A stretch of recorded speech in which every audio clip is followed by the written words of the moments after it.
ঢাকা সহ দেশের 9 জেলায় 60 কিলোমিটার বেগে ঝড় বয়ে যেতে পারে বলে জানিয়েছে আবহাওয়া অফিস।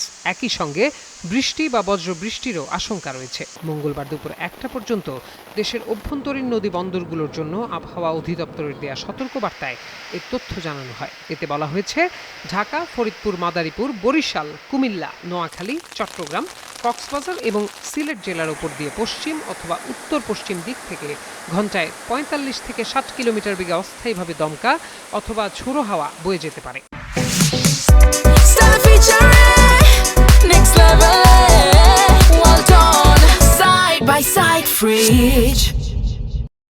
এ সময় বৃষ্টি অথবা বজ্রবৃষ্টির শঙ্কা রয়েছে, তাই এসব এলাকার নদী বন্দরগুলোকে 1 নম্বর সতর্ক সংকেত দেখাতে বলা হয়েছে। সংস্থাটি আরও জানিয়েছে, চলতি সপ্তাহ জুড়ে দেশের সব বিভাগে ঝড় বৃষ্টির প্রবণতা রয়েছে। সেই সঙ্গে কোথাও কোথাও মাঝারি ধরনের ভারী থেকে অতি ভারী বর্ষণও হতে পারে।